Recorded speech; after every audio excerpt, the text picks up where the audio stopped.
मेरा नाम फिरदौस अज़मत सिद्दीकी है। मैं women study centre Jamia Millia Islamia में वीमेन स्टडीज़ पढ़ाती हूँ।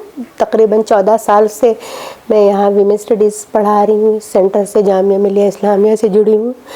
और जैसा कि आज के मौजू को जो मुझे दिया गया कि जिस टॉपिक पर मुझे बोलना है, इस टॉपिक से मेरा तकरीबन 20 साल से अगर कहा जाए तो ताल्लुक़ है। 2001 से मैंने अपनी पीएचडी का काम शुरू किया और मेरी पीएचडी ही मुस्लिम औरतों पर थी और आइडेंटिटी के इशू को मैंने देखना शुरू किया, जो बाद में किताब की शक्ल में भी आई। Struggle for identity Muslim women in United Province यानी कि जो आज का यूपी उत्तर प्रदेश है वो कॉलोनियल पीरियड में यूनाइटेड प्रोविंस कहलाता था। तो मेरे जो काम का जो मेरा मतलब जिसको मैं कहूँ कि स्पेशलाइज तो कोई भी नहीं हो सकता।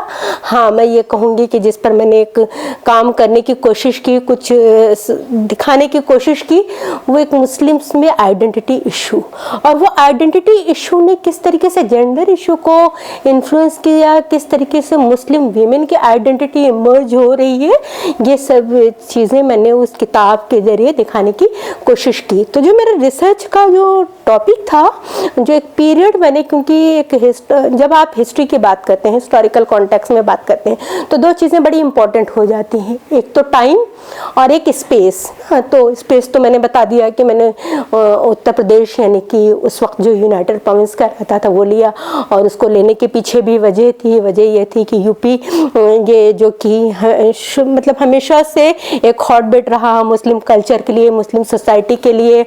दिल्ली से नज़दीक होने की वजह से मुस्लिम का एक अच्छा भला पॉपुलेशन, और अगर हम पॉपुलेशन के लिहाज से भी देखें तो स्टेट में फर्स्ट ही आता है जहां मुस्लिम की पॉपुलेशन सबसे ज़्यादा यूपी में होती है। और एक वेरिएशन जो मुस्लिम सोसाइटी के अंदर है, वो जितनी अच्छे तरीके से आप उस पर स्टडी आप यूपी में कर सकते हैं या बिहार में कर सकते हैं, उतना शायद दूसरे स्टेट में नहीं कर सकते हैं। जो एक मतलब एक जो हिंदू मुस्लिम सोसाइटी का, जिसको आप कहते हैं गंगी जमनी तहजीब का एक बेहतरीन नमूना आप देखना चाहते हैं, तो यूपी शायद उसके लिए एक बेस्ट प्लेस होगा। तो प्लेस की बात हो गई। टाइम की बात हुई तो मैंने इसमें टाइम क्या लिया।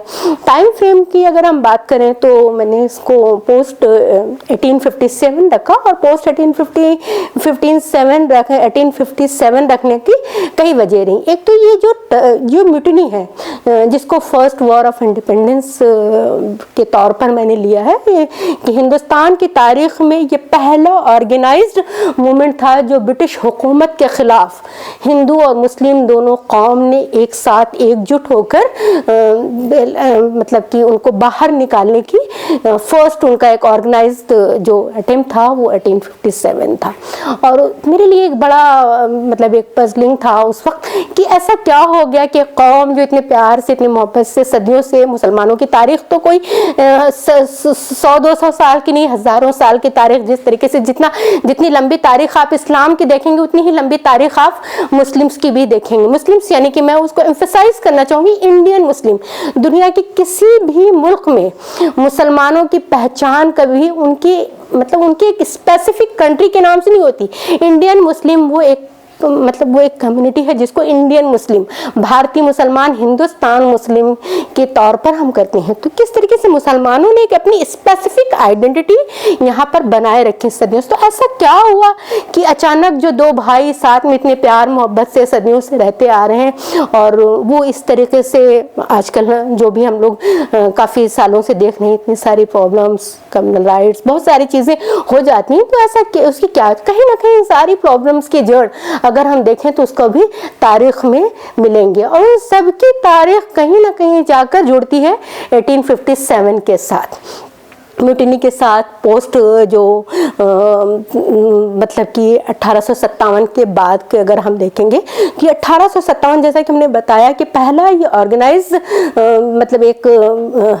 अटेम्प्ट था हिंदू और मुस्लिम कम्युनिटी का ब्रिटिश हुकूमत से आज़ाद करना। तो ये कहीं ना कहीं उनके लिए भी लेसन था कि ये दो कम्युनिटी जो इतनी मतलब ऑर्गेनाइज तरीके से हमारे जैसे ताकतवर ताकत को इतना ज़बरदस्त इन्होंने चैलेंज किया, फिर कभी फ्यूचर में कभी मतलब जो आने वाले दिनों में ये दोबारा एक ना होने पाए, तो इनको हमेशा के लिए आगे से मिलने से रोकना होगा। तो ब्रिटिश हुकूमत का एक बहुत बड़ी स्ट्रैटेजी उसके बाद पूरी चेंज हो जाती है, मतलब हिंदुस्तान की पॉपुलेशन को देखने के लिए। और दूसरा, इस म्यूटिनी में इस जो मतलब कि 1857 की जो गदर है, जो क्रांति हुई है, इस क्रांति में भी उन्होंने जो रिस्पॉन्सिबिलिटी ठहराई, मतलब कि वैसे तो दोनों कम्युनिटी मिलकर लड़ी, और हमें पता है तारीख में किस तरीके से मंगल पांडे, रानी झांसी बेगम, हजरत महल और मतलब सारे लोगों के नाम है, लेकिन उसकी रिस्पॉन्सिबिलिटी मुस्लिम्स पर डाली गई। और उसकी कहीं ना कहीं एक वजह वहाबी कॉन्स्पिरेसी और ये सब की, तो उनको ये लगा कि एक ऐसी कम्युनिटी है जो कभी भी शांति से नहीं रह सकती, पीसफुल इनके नहीं रह सकती। एक तो इनके दिमाग में एक प्री ऑक्यूपाइड उनके जहन में ये बात थी, दूसरी उनको ये खतरा था कि दो कम्युनिटी फिर कभी एक ना होने पाए, इसलिए उनको तो डिवाइड एंड रूल की पॉलिसी पोस्ट 1857 हिंदुस्तान की तारीख में बनना शुरू हो गई। 1857 सोशल कॉन्टेक्स्ट में, इकोनॉमिक कॉन्टेक्स्ट में and legal context, her context में टर्निंग पॉइंट है। तो बहुत जरूरी हो जाता है कि अगर मुस्लिम आइडेंटिटी की बात करते हैं या दूसरी कम्युनिटी की आइडेंटिटी की बात करते हैं, ये गदर जो है, ये जो क्रांति का ये पूरा बाद का दौर है, ये उसने आइडेंटिटी को फिक्स करने के लिए भी एक टर्निंग पॉइंट। आप देखेंगे कि इससे पहले न तो हिंदू होता था न मुसलमान होता। तारीख में आप कहीं भी हिंदू मुस्लिम को एक स्पेसिफिक आइडेंटिटी के फॉर्म में नहीं पाएंगे, बट इसके बाद इस क्रांति ने दो बच्चे को जन्म दिया, दो बच्चे पैदा हुए, एक माइनॉरिटी एंड एक मेजॉरिटी। तो अल्पसंख्यक एंड बहुसंख्यक का जो कॉन्सेप्ट है, जिसको हम अकलियत या अकलियत कौम के तौर पर देखते हैं, तो मुसलमानों के भी जहन में ये एक मतलब आइडेंटिटी कॉन्शियसनेस यहीं से आना शुरू हो गई, और उनको पता चल गया कि अब हम हुकूमत में नहीं हैं और अब हम रूलिंग पावर नहीं रह गए, और एक अकलियत की कॉन्शियसनेस उनमें भी आ गई, मेजॉरिटी कम्युनिटी के अंदर भी। तो डिवाइड एंड रूल की पॉलिसी उनकी यहीं से बननी शुरू हुई और वो इम्प्लीमेंट होने भी शुरू हो गई, और कम्युनिटी कॉन्शियसनेस के लिए ये पीरियड बड़ा इंपॉर्टेंट हो जाता है। चूंकि हमारा काम, मैंने बताया कि मैंने मुस्लिम वीमेन की स्टेटस के बाद, तो जब मैंने आर्काइव्स वगैरह सब जगह सर्च करना शुरू किया, तो मुझे लगा कि मुस्लिम वीमेन की अगर हम स्टेटस की बात करें तो बिना आइडेंटिटी को समझे, बिना आइडेंटिटी के साथ उनको जोड़े, हम उनको अलग से नहीं देख सकते इस तरीके से। तो मेरे लिए वो आइडेंटिटी कॉन्शियसनेस को समझना बड़ा मतलब कि एक ज़रूरी चीज़ भी हो गया था। तो 1857 जो है आइडेंटिटी फॉर्मेशन के लिए बड़ा इम्पोर्टेंट रहा है, और ये ब्रिटिश के लिए, ब्रिटिश हुकूमत के लिए भी ये एक तरह का मतलब कि एक उनके लिए लेसन था कि आइंदा के लिए उनको किस तरीके से इस मतलब कि जो एक बाहर की ताकत, हम लोग बाहरी थे उनके लिए, एलियन लोग थे, हम लोग के साथ कैसे, क्योंकि उनके साथ प्रॉब्लम ये थी ब्रिटिश के साथ कि मुस्लिम से तो उनका इनकाउंटर था, अरब के मुस्लिम, इस्लामिक कंट्री के मुस्लिम, और यूरोप के साथ तो तकरीबन 8वीं या 9वीं सदी से और भी उससे पुराना उनकी तारीखी मतलब वो रही है उनके cultural and socio culture exchange की। बट हिंदूज के साथ उनका ये फर्स्ट इंट्रैक्शन था जब ये इंडिया में आए, कॉलोनी बनाए। तो इंडियन मुस्लिम्स के लिए उनकी पहले से ही स्टीरियोटाइप इमेज बनी हुई थी, और सबसे बड़ी जो प्रॉब्लम हुई, इंडियन मुस्लिम को उन्होंने एक मोनोलिथिक ब्लॉक में एक स्टीरियोटाइप इमेज वो उस मुसलमान के तौर पे देखना शुरू किया, जैसे मुसलमान से वो इजिप्ट में मिले थे, मिस्र में मिले थे, जैसे मुसलमान से वो टर्की में मिले थे, जैसे अरब में मिले थे, उसी तरीके से उन्होंने इंडियन मुस्लिम्स को भी देखना शुरू किया और उनको प्रोजेक्ट करना शुरू कर दिया। दूसरी, चूंकि डिवाइड एंड रूल की पॉलिसी थी, तो एडमिनिस्ट्रेटिव पॉलिसी, सारी पॉलिसी में उसका एक बड़ा क्लियर इम्पैक्ट आने लगा। आप देखेंगे पोस्ट 1857 उन्होंने जगह जगह कमीशन बिठाने शुरू किए, कमिटीज एंड कमीशन बिठाने शुरू किए, और W हंटर साहब हर कमेटी में कॉमन होते थे। क्यों? क्योंकि इंडियन मुस्लिम पर उनको काम करने के लिए दिया गया कि ये बगावत क्यों हुई, क्या मुस्लिम मतलब कि बॉर्न रिबेलियस है, इस तरीके की चीज़ें। और बंगाल के कॉन्टेक्स्ट में उनका एक इंडियन मुस्लिम किताब आई, बंगाली मुस्लिम के चश्मे से उन्होंने तमाम हिंदुस्तान के मुस्लिम्स को प्रोजेक्ट करना शुरू किया। तो मुसलमानों की एक स्टीरियोटाइप इमेज उनके जहन में पहले से थी, और उसको और फिक्स कर दिया W हंटर के रिपोर्ट्स और ये सारी चीज़ों मतलब जो थी। 1860 1860s ऑनवर्ड कई सारी एडमिनिस्ट्रेटिव चेंज आ रहे हैं। 1861 में कोडिफिकेशन ऑफ लॉ हुआ, Hindu civil code and Mohammedan civil code. तीन जो रही सही कसर थी, ये जो दो कोड आ रहे हैं, हिंदू सिविल कोड यानी कि हिंदू लॉ से गवर्न होगा, मुस्लिम लॉ से गवर्न होगा। तो एक आइडेंटिटी को और फिक्स आइडेंटिटी अब एक रिटन फॉर्म में देने का पहला अटेम्प्ट शुरू हो गया। दूसरा प्रोसेस आप उसके बाद देखेंगे, दूसरा जो चेंज आइडेंटिटी फॉर्मेशन में, वो इलेक्टोरल जो पॉलिटिक्स थी पूरी, जब लॉर्ड रिपन 1880s में वायसराय बने और उन्होंने फर्स्ट टाइम जो म्यूनिसिपल कॉरपोरेशन लेवल पर इलेक्शन शुरू किया, तो इलेक्शन के साथ कहीं ना कहीं जो माइनॉरिटी और मेजॉरिटी का कॉन्सेप्ट था उसको बहुत पॉलिटिकल हवा मिल गई, उसको एक बहुत राजनीतिकरण उसका हो गया। और फर्स्ट टाइम मुस्लिम्स को रियलाइज हुआ कि हम माइनॉरिटी कम्युनिटी है और आइंदा कभी भी हम रूलिंग पार्टी में नहीं आ पाएंगे अगर इस तरीके का डेमोक्रेटिक प्रोसेस है, ये इस तरीके का उनका भी रियलाइजेशन, और साथ ही साथ दूसरी कम्युनिटी में भी ये इस तरह का रियलाइजेशन रहा कि वो तो मेजॉरिटी है। और इस तरीके से आप देखेंगे कि बड़ी तेजी से पोस्ट 80s जो एक दोनों के बीच दूरियां हुई वो बननी शुरू हो गई थी। कई सारे पॉलिटिकल डेवलपमेंट हो रहे थे। मिड 80s में इंडियन नेशनल कांग्रेस एस्टैब्लिश होती है, फिर उसके जस्ट थोड़ी देर के बाद, कुछ सालों के बाद, 2 ही साल के बाद मोहम्मदन सोशल कॉन्फ्रेंस, ये सारी चीजें बननी। तो वो सब उसका पॉलिटिकल स्फीयर पर उसका बहुत ही डीप इम्पैक्ट पड़ रहा था। और उसी के साथ साथ उसी के पैरेलल एक दूसरा भी अटेम्प्ट हो रहा है कि 1881 onward first time Indian society में ये सेंसस रिपोर्ट का कॉन्सेप्ट पहली बार आया। सेंसस रिपोर्ट पहली बार ऑल इंडिया लेवल पर इनुमरेशन या जो जनगणना का काम शुरू हुआ। तो जनगणना शुरू हुआ तो कोई बात नहीं, क्योंकि बहुत सारे ये जो जनगणना रिपोर्ट है, ये सेंसस रिपोर्ट है, हमारे जेंडर स्टडीज के लिए, वीमेन स्टडीज के लिए तो बड़ी इंपॉर्टेंट है, क्योंकि बड़ा ये एक अच्छा सोर्स ऑफ इंफॉर्मेशन हमें देता है मॉडर्न हिस्ट्री के लिए, जो कि शायद दूसरा सोर्स इतने रिलायबल नहीं डेटा देता है उस वक्त के। बहुत अच्छी रिपोर्ट है, बड़ी कंप्रहेंसिव रिपोर्ट है उसमें। और जितने अगर हम सिर्फ हमेशा कॉलोनियल पावर को एक निगेटिव कॉन्टेक्स्ट में नहीं देख सकते, बहुत सारे उनके पॉजिटिव कंट्रीब्यूशन भी रहे हैं, वो भी उसमें भी इस सेंसस रिपोर्ट को देखते हैं। लेकिन इसका जो एक बहुत ही निगेटिव इम्पैक्ट रहा कि सेंसस रिपोर्ट के थ्रू उन्होंने आइडेंटिटी, उनके पीछे, इसके पीछे उनका एक हिडन एजेंडा था। इसके पीछे एक हिडन एजेंडा ये था कि जो एक मतलब एक लोगों के अंदर सिर्फ कम्युनिटी कॉन्शियसनेस नहीं, caste consciousness, class consciousness, tribal consciousness, वो सब भी डेवलप की। बहुत सिस्टमेटिक एक रिपोर्ट बननी शुरू हुई। Civil condition of Hindu women, civil condition of Muslim women. अब मुस्लिम्स में भी तकरीबन, जैसे कि हमने यूपी पर मैंने बताया कि काम किया, उस सेंसस रिपोर्ट में पहली बार आपको मिलेगी, उससे पहले कभी भी आपको नहीं मिलेगी, कि खुद मुसलमानों के अंदर तकरीबन 120 सब कास्ट का जिक्र है।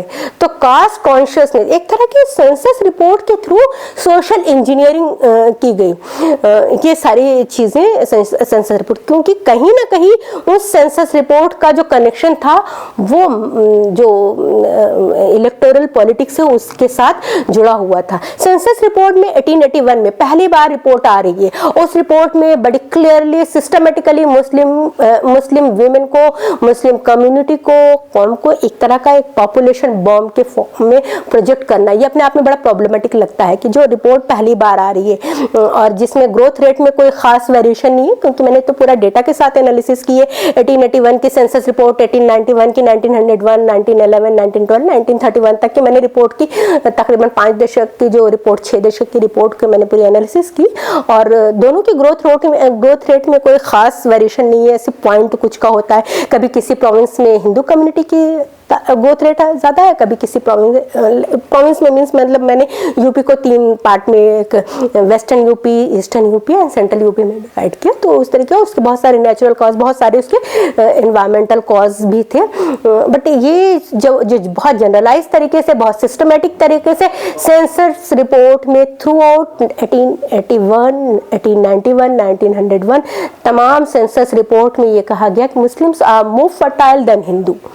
मुस्लिम women are more fertile than Hindu women, और loose character Hindu women use to accept Islam. तो इस तरीके की जो एक जनरलाइज स्टेटमेंट, ये बहुत डेरोगेटरी तरीके से, बहुत ह्यूमिलिएटिंग तरीके से मुस्लिम औरतों के लिए सेंसस रिपोर्ट में शुरू कर दिया। मुस्लिम वीमेन को सेक्सुअली मोर वाइब्रेंट, इस टाइप के टर्मिनोलॉजी सेंसस रिपोर्ट में यूज किया। जब आप उसके एनालिसिस करेंगे और ग्रोथ रेट के कॉज देखेंगे तो वो ग्रोथ रेट के जो कॉज है वो भी बहुत ही प्रॉब्लमेटिक हैं, क्योंकि ग्रोथ रेट के जो कॉज दिए गए, जो कि मुस्लिम्स में क्यों ग्रोथ रेट ज़्यादा है, क्योंकि उनकी एक तो पहली बात जो उसका कि वो फूड हैबिट्स को, खाने की हैबिट्स, क्योंकि इनकी जो डाइट है वो बड़ी लिबरल डाइट है और दूसरी कम्युनिटी की नहीं, शायद वो नॉन वेज एंड वेज का कॉन्सेप्ट है। तो मुझे ये समझ में नहीं आता कि नॉन वेज खाना, अगर किसी की फर्टिलिटी रेट बहुत ज़्यादा हो सकती है, तो यूरोप की बहुत सारे कंट्रीज़ में ग्रोथ रेट निगेटिव नहीं होती।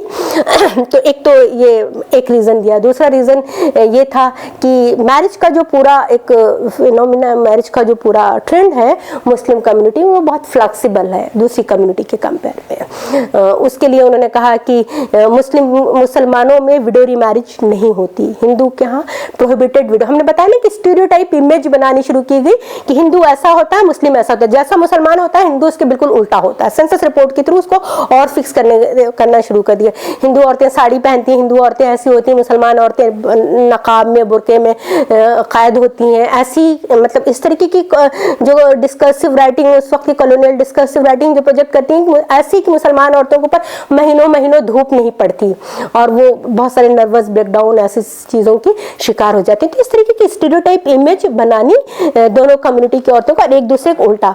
जबकि सोशल कॉन्टेक्स्ट में आप देखेंगे तो सोसाइटी, चाहे वो अपर कास्ट हिंदू है चाहे अपर कास्ट मुस्लिम है, दोनों सिमिलर होते हैं। उसी तरीके से upper lower caste Hindu and lower caste Muslim similar होते हैं। तो वो जो एक कास्ट का जो वेरिएशन है दोनों में, उसको सिस्टमेटिकली ओवरलुक कर मुस्लिम को एक मोनोलिथिक ब्लॉक के फॉर्म में, एक यूनाइटेड फॉर्म में, एक मतलब जो उनकी एक पहले से एक प्री ऑक्यूपाइड जो उनका अपना नोशन था उसको उस फॉर्म में एस्टैब्लिश करना कि मुसलमानों की तादाद बड़ी तेजी से बढ़ रही है। कहीं ना कहीं ये थ्रेट क्रिएट किया मेजॉरिटी कम्युनिटी के अंदर कि ये तो बड़ी तेजी से बढ़ रहे हैं और एक वक्त ऐसा आएगा कि हम माइनॉरिटी में आ जाएंगे। ये हर सेंसस रिपोर्ट कह रही है। जबकि जो कॉज दे रहे हैं विडो मैरिज की ही अगर हम पहली बार उस पर शुरू करें बात, तो जिस तरीके से विधवाओं की शादी या बेवाओं की शादी करना हिंदू कम्युनिटी में प्रोहिबिटेड था, तो मुसलमानों में भी बेवाओं की हालत बड़ी अच्छी नहीं थी। हमने बताया कि अपर कास्ट चाहे हिंदू औरत हो चाहे अपर कास्ट मुसलमान औरत, दोनों की सेम स्टेटस, दोनों का family structure, social system same था, दोनों के यहाँ पर्दा बहुत स्ट्रिक्टली फॉलो किया जाती है। ये अलग बात है, एक जो है नकाब ओढ़ता था, एक जो है घूंघट के थ्रू या घर के अंदर मतलब कि उनके पर्दे का अलग, कि थोड़ा सा चेंज, जैसे कि डिसीजन ने कहा कि क्या नाम है, हिंदू औरतों की में पर्दा जो है शादी के बाद शुरू होता है, मुसलमान औरतों में प्यूबर्टी गेन करने के साथ शुरू होता है। तो थोड़ा सा ये चेंज है, अदरवाइज पर्दा सिस्टम दोनों में था। विडोज की जो हालत की हम बात कर रहे हैं, मुसलमानों में भी बावजूद इसके कि कुरान में बहुत क्लियरली लिखा गया है कि कि अपने बेवाओं के निकाह करो, बावजूद इसके कि मुसलमानों में बेवाओं के दूसरी शादी करना मतलब एक तरह से प्रोहिबिटेड था, बहुत ही बुरा समझा जाता था, बहुत ही मायूब समझा जाता था। कि उस वक्त ही लेट 19th सेंचुरी, जिस वक्त ये डिबेट चल रही, जिस वक्त ये सेंसस रिपोर्ट बन रही है कि और एक रीजन दिया जा रहा है कि इनके यहाँ बेवाओं की दूसरी शादी हो जाती है, और बेवाओं की भी किसने, कि हिंदू बेवाएं जो है वो भी जो है इस्लाम एक्सेप्ट करके मुसलमान बन जाती हैं और उनकी दूसरी शादी आराम से हो जाती है। पॉलीगैमी को एक रीजन दिया गया। हम अभी उस पॉइंट पे नहीं आते हैं, बेवाओं से ही पॉइंट अपने शुरू करते हैं कि उसी वक्त अय्यामा नाम की मौलवी नजीर अहमद की नॉवल आती है और वो बताते हैं कि किस तरीके से मुसलमानों में भी उसी तरीके की प्रॉब्लम थी जिस तरीके से हिंदूज में भी थी। सफेद कपड़े पहनना, अच्छे तरीके से श्रृंगार नहीं करना, वो सारी चीजें जो कल्चर, बस इधर थोड़ी फ्लेक्सिबिलिटी थी मुस्लिम कम्युनिटी में, थोड़ी फ्लेक्सिबिलिटी थी कि खान पान पर कंट्रोल नहीं किया जाता था कि अब बेवा होने के बाद आप नॉनवेज नहीं खा सकते, आप चटाई पर नहीं सोएंगे, इस तरीके की चीजें नहीं थी। बट हाँ, उतनी स्ट्रिक्टली यहाँ भी फॉलो किया जाता। दोनों की जो एक सोसाइटी सोशल स्ट्रक्चर था वो सेम था। और तो और खुद उन्हीं की वही सेंसस रिपोर्ट बता रही है तकरीबन मोर देन 25% विडोज जो है हिंदू कम्युनिटी में है, more than 25% window Muslim community में भी है। अगर परसेंट सेम है, मोर और लेस परसेंट सेम है, तो कहाँ से वो तादाद बढ़ाने में काम आ रही है। नंबर 1 विडोज पर। अगर नंबर 2 वो पॉलीगैमी को भी एक रीजन मानते हैं, और पॉलीगैमी के रीजन जो देते हैं कि ऑल, उसके लिए बहुत ही एक डेरोगेटिव वर्ड उन्होंने यूज किया कि all loose character Hindu women used to accept Islam. तो क्योंकि पॉलीगैमी न चाहे वो हिंदू कम्युनिटी हो चाहे मुस्लिम कम्युनिटी, ये बात सच है कि मुस्लिम में शरियन जो है पॉलीगैमी का स्पेस है जो कि दूसरी कम्युनिटी में नहीं है। बट कुछ लेकिन जब हम हिंदुस्तानी तारीख को देखते हैं तो ये जो पॉलीगैमी थी हमेशा एलिट सेक्शन में, जमींदारों में और जो राजा, वो दोनों कम्युनिटी में था। तो ऐसा आप नहीं कह सकते कि सिर्फ मुस्लिम्स में था और इस वजह से उनकी तादाद बड़ी तेजी से बढ़ रही थी। तीसरा जो लूज कैरेक्टर की बात कर रहे थे उसमें उन्होंने रीजन दिया कि, और उसमें सेंसस रिपोर्ट में एक और प्रॉब्लमेटिक चीज पाई कि जितनी प्रोस्टिट्यूट्स थी, जितनी कोर्टिजन्स थी, उन सबको मुस्लिम के अंदर, मुस्लिम कैटेगरी के अंदर रजिस्टर किया गया और उनको एक रीजन बताया गया कि ये भी पॉपुलेशन को बढ़ाने में इनका भी कंट्रीब्यूशन है। तो 0.3% जो टोटल पॉपुलेशन का है उस वक्त प्रोस्टिट्यूट एंड कोर्टिजन्स का था, वो मुस्लिम कम्युनिटी के अंदर कैटेगरी 4th में रजिस्टर्ड की गई। तो मैंने जो इस पर स्टडी की, क्यों मेरे लिए भी थोड़ा सा ये था शॉकिंग कि ऐसा क्या है कि ये एक स्पेशल कैटेगरी सिर्फ मुस्लिम कम्युनिटी में है, दूसरी कम्युनिटी में नहीं। तो जो उसमें मैंने जब देखने की कोशिश की तो ये जो उस वक्त जो थी कोर्टिजन्स बड़ी वेल्दी होती थी और लैंडिंग क्लास के अगर उनको कहें तो ताजुब की बात नहीं, खासतौर से अगर हम यूपी की कोर्टिजन्स की बात करें, लखनऊ की, आगरा की, कानपुर की, और बहुत सारे ऐसे एरिया थे, बनारस की, जहाँ पर उनके पास लैंड होल्डिंग होती थी, इतनी ज़्यादा होती थी कि ज़मींदारों के पास नहीं होती थी। उनके पास लोग विजिटिंग मतलब अपॉइंटमेंट लेकर बाकायदा उनको विजिट करने जाते थे। उनका इस तरीके का क्लास होता था, ये लेवल होता था। और ब्रिटिश के आने के साथ एक नया चेंज आ गया कि रेवेन्यू कलेक्शंस, इनकम टैक्स, ये सब नाम की एक नए जो चीज़ें थी वो भी इंट्रोड्यूस हो गई थी जो इससे पहले नहीं थी। तो अपनी जो इनकम है, जो उनकी जो मैंने बताया कि बड़ी वेल्दी थी, तो उनको कहीं ना कहीं अपने को रजिस्टर्ड करना था, कैटेगराइज करना था। तो अभी तक जो है अगर आप देखेंगे हिंदुस्तान की जो लीगल पूरी हिस्ट्री में देखेंगे तो किसी कम्युनिटी की औरतों को प्रॉपर्टी में राइट नहीं मिला हुआ था। मुस्लिम औरतों के पास फ्लैक्सिबिलिटी ये थी कि वो शरीयत लॉ की वजह से उनको प्रॉपर्टी में राइट दिया गया था। तो एक बहुत बड़ी वजह ये थी कि कोर्टिजन जो अपनी जो वेल्दी होती थी, वेल ऑफ होती थी, वो अपनी प्रॉपर्टी को इंटैक्ट करने के लिए इस्लाम एक्सेप्ट कर लेती थी ताकि वो एज ए कैटेगरी अपने को रजिस्टर्ड कर सके। एक नंबर 1 रीजन मुझे ये समझ में। नंबर 2 रीजन ये आया कि इनके जो बच्चे थे, जो इनके डिसेंडेंट होते थे, वो आउट ऑफ वेडलॉक होते थे और वो बहुत बड़ी प्रॉब्लम थी क्योंकि दूसरी कम्युनिटी के लिए, खुद क्रिश्चियन कम्युनिटी में जो है कि जो आउट ऑफ वेडलॉक बच्चे थे वो बास्टर्ड चाइल्ड कहलाते थे। बट इस्लाम एक ऐसा रिलीजन था जो चाइल्ड राइट्स को प्रोटेक्ट करता है। अब उस वक्त हम तारीख की बात कर रहे हैं, उस वक्त हम आज के कॉन्टेक्स्ट में बात नहीं कर रहे हैं। तो एक बच्चा जो आउट ऑफ वेडलॉक जो भी पैदा हुआ है उसके मैटरनिटी लीनिएज को एक्नॉलेज करता है। और ये बहुत बड़ा एक बोन था उस वक्त के लिए कि जो 0.3% जिनका पॉपुलेशन है, जो बड़ी वेल्दी होती थी, उनके डिसेंडेंट होते थे, उनको एक मतलब एक लीगल एंटिटी के फॉर्म में एक्नॉलेज कराने के लिए एक गुण था।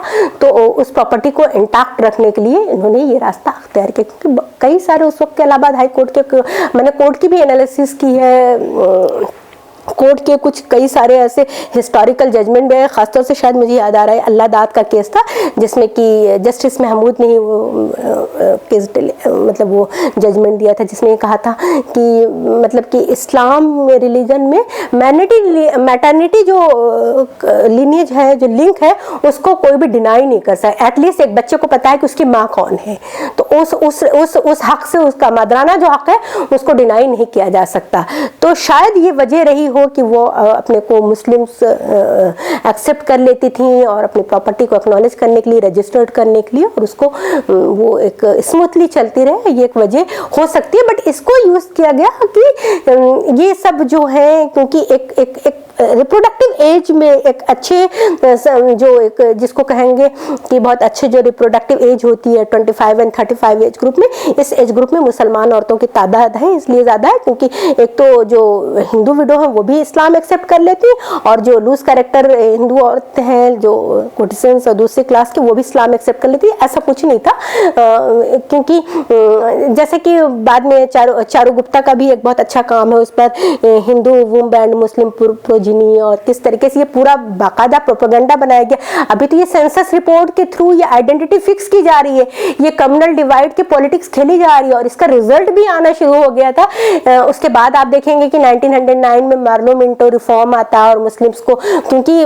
पॉलिटिकली तो मुस्लिम बहुत ज्यादा थ्रेट में आ गए थे, अंडर थ्रेट हो गए थे कि हम माइनॉरिटी में हो रहे हैं और हमें रिजर्वेशन होना चाहिए, वरना हम कभी भी पॉलिटिक्स में कॉम्पिटिट नहीं कर पाएंगे। तो मार्लो मिंटो रिफॉर्म के थ्रू फर्स्ट टाइम रिजर्वेशन का भी कॉन्सेप्ट इंट्रोड्यूस किया गया। और उसके बाद देखेंगे पोस्ट खिलाफत मूवमेंट। पोस्ट खिलाफत मूवमेंट में इसलिए एम्फेसाइज कर रही हूँ कि खिलाफत movement and non cooperation movement वो शायद आखिरी रहा होगा जिसको हम म्यूटिनी के साथ, मतलब 1857 के जो गदर है उसके साथ कंपेयर कर सकते हैं कि मतलब बहुत ऑर्गेनाइज तरीके से फिर से हिंदू मुस्लिम एक प्लेटफॉर्म पर आया और ब्रिटिश हुकूमत को निकालने की कोशिश की। लेकिन उसके बाद आप देखेंगे कि बड़ी तेजी से दोनों कम्युनिटी के अंदर कम्युनिटी कॉन्शियसनेस बड़ी तेजी से बढ़ी, क्योंकि इसी वक्त दूसरी कम्युनिटी में, मेजॉरिटी कम्युनिटी में एक्सट्रीमिस्ट ग्रुप हावी हो गया, और ये जो सेंसस रिपोर्ट के थ्रू जो जहर फैलाया गया था उस जहर की प्रॉपर एनालिसिस होनी शुरू हो गई थी कि भाई ये तो बड़ी तेजी से बढ़ रहे हैं। और बाकायदा मतलब 1925 या 26 में जो हिंदू महासभा बनी, और उसमें ये कहा कि ये तो इनका तो ये है कि हम 5 हम 25, और हमारे यहाँ तो मतलब कि हम लोग तो घट जाएंगे और ऐसा वक्त आएगा कि माइनॉरिटी में हो जाएंगे। और इस पर एनालिसिस होने लगी कि जो सोशल इश्यूज हैं कि किस तरीके से हम कम्युनिटी के अंदर एड्रेस करना शुरू कर दें, क्योंकि विडो रीमैरिज को बहुत ज़्यादा प्रोपेगेंडा इसमें दिया गया था कि विडो रीमैरिज को प्रोहिबिट होने की वजह से हिंदुओं की तादाद घट रही है और मुसलमानों में फ्लैक्सिबिलिटी होने की वजह से इनकी तादाद बढ़ रही है। जबकि रियल जो डेटा है, डेटा बिल्कुल उनको मतलब ये चीज़ को साबित नहीं करता कि मुसलमानों की तादाद बड़ी तेजी बढ़ रही है हिंदुओं का। अगर वो बढ़ रही है तो वो उस वक्त भी 14% थी और आज भी 14% है, तो वो तादाद गई कहाँ ना कहीं तो वो दिखना चाहिए। तो ये डेटा कम, ये प्रोपेगेंडा ज्यादा शुरू किया गया और उसका कहीं ना कहीं रिजल्ट आज की भी तारीख में आ रहा है। तो हम 5 और हम 25 मुसलमानों के ऊपर ये ब्लेम किया गया कि एक तो हस्बैंड और उसकी 4 बीवियां, फिर उनके ढेर सारे बच्चे। तो इस तरीके का जो पॉपुलेशन बॉम्ब का जो पूरा एलिगेशन है मुस्लिम कम्युनिटी के ऊपर, वो सिस्टमेटिकली 1920s में आकर और एक फिक्स हो गया। दोनों कम्युनिटी के अंदर बड़ी तेजी से दूरियां बढ़नी शुरू हो गई और जिसका रिजल्ट हम सबको पता है कि किस तरीके से पार्टीशन के तौर पर देखना पड़ा। ये तो एक नंबर 1 जो हमने डेमोग्राफी और इलेक्टोरल पॉलिटिक्स को देखने की कोशिश की।